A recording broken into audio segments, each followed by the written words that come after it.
अस्सलाम वालेकुम all fans. दोस्तों, पाकिस्तान का अब अगला सफर वेस्ट इंडीज के खिलाफ पाकिस्तान की कंडीशन में खेला जाएगा और उसके लिए जो पाकिस्तान का टेस्ट स्क्वाड 16 रुकनी उसको पाकिस्तान के सेलेक्टर आकिब जावेद ने फाइनलाइज कर दिया है और उस स्क्वाड के अंदर 4 बहुत बड़ी तब्दीलियां कर दी है। जी, 4 बड़े खिलाड़ी जिनको फारिग कर दिया है वेस्ट इंडीज टूर के लिए और उनकी जगह 4 बड़े खिलाड़ियों की वापसी कर दी है। सो पाकिस्तान का 16 रुकनी स्क्वाड क्या है, कौन सी 4 तब्दीलियां की है, किन 4 बड़े खिलाड़ियों की वापसी हुई है, उसके अंदर मैच विनर भी शामिल है। सो वो पूरा स्क्वाड जो फाइनलाइज हुआ है, जो तब्दीलियां हुई है, वो आपके साथ इसी सेगमेंट के अंदर डिस्कस करूंगा। फिर उसके बाद पाकिस्तान वर्सेस साउथ अफ्रीका जो ओडीआई सीरीज खेली गई उसके अंदर 4 बहुत बड़े पॉजिटिव साइन यानी बड़े पॉजिटिव पॉइंट मिले जिससे हम चैंपियंस ट्रॉफी इजीली जीत सकते हैं। तो वो 4 पॉइंट्स कौन से हैं जिससे हम चैंपियंस ट्रॉफी में आगे जा सकते हैं, तो वो भी आपके साथ डिस्कस करूंगा इस सेगमेंट के अंदर। फिर उसके बाद जो है पाकिस्तान का शेड्यूल टेस्ट सीरीज का अनाउंस हो चुका है। 2025, 2026 और 2027 के अंदर पाकिस्तान किन टीमों के खिलाफ कितनी सीरीजें खेलेगी, कितने मैचेस खेलेगी, वो सारा अनाउंस हो चुका है। तो वो आपके साथ शेड्यूल डिस्कस करूंगा इस सेगमेंट के अंदर। फिर उसके बाद जो शाहीन शाह अफरीदी है उन्होंने T20 के अंदर एक बहुत बड़ा रिकॉर्ड अपने नाम किया है और बहुत ही जल्दी रिकॉर्ड वो अपने नाम करने में कामयाब हो चुके हैं। तो वो रिकॉर्ड क्या है वो भी आपके साथ डिस्कस करूंगा इसी सेगमेंट के अंदर। मगर उससे पहले मेरी आप तमाम फैंस से रिक्वेस्ट है कि आप तमाम फैंस मेरी वीडियो को लाइक, चैनल को सब्सक्राइब लाजमी करें और उसी के साथ साथ आप स्क्रीन पर देख सकते हैं कि जो मेरा पेज है फेसबुक, आप यहां पर भी जाए फॉलो करें और जिस तरह यूट्यूब पर प्यार दिखाते हैं उसी तरह फेसबुक पर भी आप मुझे प्यार दिखाएं अपना। अब बात करते हैं मेन टॉपिक की। जैसा कि मैंने आपको कहा कि शाहीन शाह अफरीदी ने T20 के अंदर एक बहुत बड़ा रिकॉर्ड अपने नाम किया है। सो वो रिकॉर्ड ये है कि जैसा कि आप देख सकते हैं कि 100 bowled out, Shaheen Afridi becomes the third Pakistani after Wahab Riaz and Shahid Afridi to take 100 bowled wickets in T20।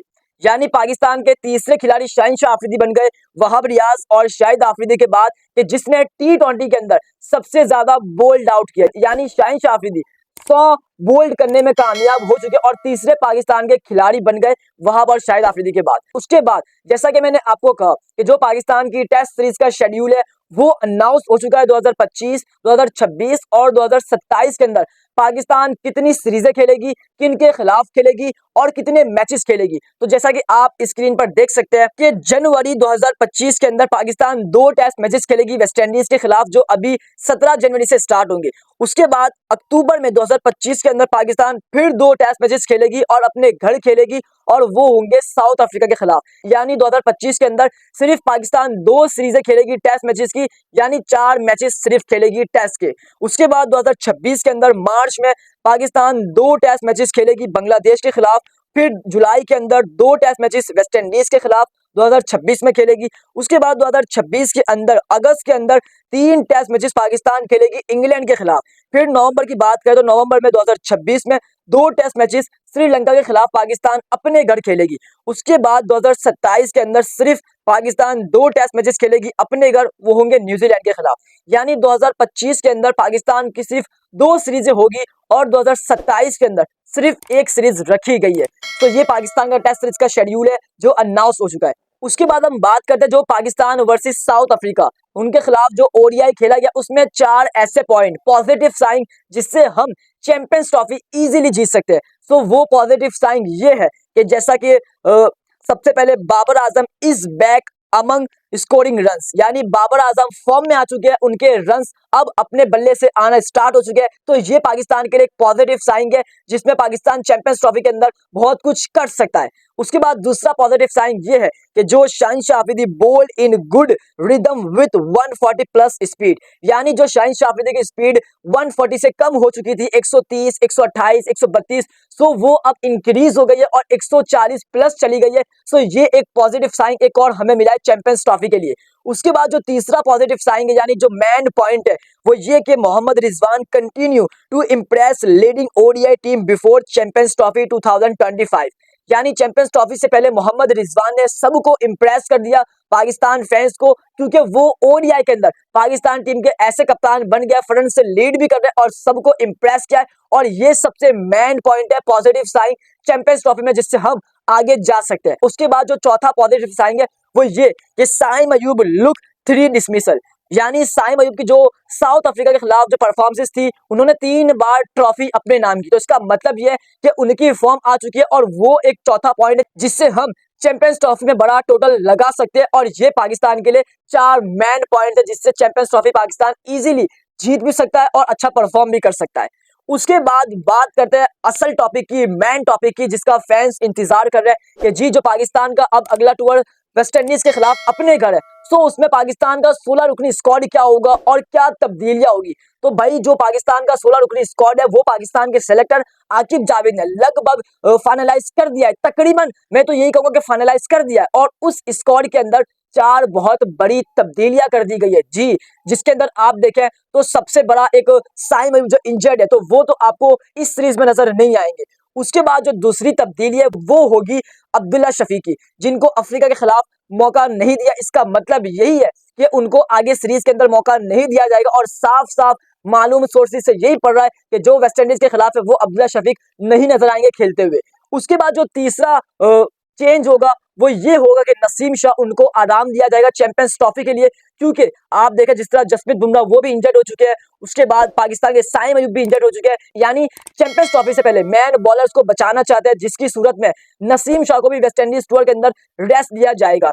उसके बाद जो चौथी तब्दीली है वो चौथी तब्दीली आमिर जमाल या मोहम्मद अब्बास, इनमें से किसी एक को बिठा सकते हैं।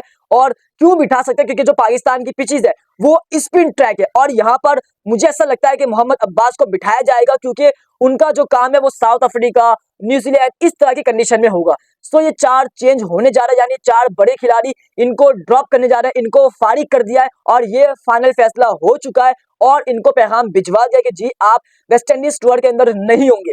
मगर अब इनकी जगह जो रिप्लेसमेंट हुई है, यानी जिनकी वापसी होने जा रही है, बड़े नाम है, बड़े अच्छे नाम है, जिसमें साइम अयूब की जगह तो आपको सीधा सीधा इमामुल हक नजर आएंगे और वो आपको खेलते हुए भी नजर आएंगे, क्योंकि वो अभी जो है वो वार्म अप मैचेस हो रहा है उसके कप्तान भी है। सो एक ये बहुत बड़ी तब्दीली है। उसके बाद जो दूसरी तब्दीली अब्दुल्ला शफीक की जगह जो नाम आ रहा है वो आ रहा है मोहम्मद हुरैरा का। और मोहम्मद हुरैरा एक बेस्ट ऑप्शन होगी, क्योंकि हमने उनको इंग्लैंड के अंदर मौका नहीं दिया। उसके बाद जो तीसरी तब्दीली सुनाई दे रही है, जो सोर्सेज से मालूम पड़ा और लगभग वो फाइनल भी हो चुके हैं, वो है Sajid Khan. Match winner England के खिलाफ साजिद खान को साउथ अफ्रीका सीरीज के अंदर नहीं खिलाया तो फैंस ने तनकीद का निशाना बनाया। और जिस तरह सेकंड टेस्ट में हमें स्पिन की जरूरत थी और उस वक्त पाकिस्तान की प्लेइंग 11 में कोई स्पिनर नहीं था, तो सलमान अली आगा ही सिर्फ करवाए जा रहे थे। तो ये तीसरी तब्दीली साजिद खान की कंफर्म हो चुकी है, वो आपको वेस्ट इंडीज टूर के अंदर नजर आएंगे खेलते हुए। उसके बाद जो चौथी तब्दीली है, यानी मोहम्मद अब्बास या आमिर जमाल को जो है बिठा सकते हैं और उनकी जगह अली रजा का नाम आ रहा है, क्योंकि इसने बहुत धूम मचाई है डोमेस्टिक के अंदर, अंडर 19 के अंदर और कायदे आजम ट्रॉफी के अंदर इसने बहुत जबरदस्त आउट क्लास बॉलिंग करवाई है, जिसकी सूरत में इसका नाम भी आ रहा है। और यही कहा जा रहा है कि मोहम्मद अब्बास को रेस्ट दिया जाएगा और अली रजा को इंक्लूड किया जाएगा। यानी साइम अयूब, अब्दुल्ला शफीक, मोहम्मद अब्बास और नसीम शाह, ये 4 प्लेयर्स आपको नहीं नजर आएंगे इस वेस्ट इंडीज टूर के अंदर। और इमामुल हक, मोहम्मद हुरैरा, साजिद खान और अली रजा, ये 4 प्लेयर्स आपको खेलते हुए नजर आएंगे वेस्ट इंडीज टूर के अंदर। सो ये पाकिस्तान के स्क्वाड के अंदर तब्दीलियां हो चुकी है, फाइनल कर दिया है और यही पाकिस्तान का स्क्वाड वेस्ट इंडीज के खिलाफ जो है आपको नजर आएगा। तो दोस्तों आपने कमेंट बॉक्स में लाजमी बताना कि वेस्ट इंडीज टूर के अंदर किन किन प्लेयर्स को मौका देना चाहिए और किन को ड्रॉप करना चाहिए, इस बारे में लाजमी डिस्कस करना। जाते जाते सब्सक्राइब करें, वीडियो को लाइक करें। उम्मीद करते हैं कि आपको मेरा आज का व्लॉग काफी पसंद आया होगा।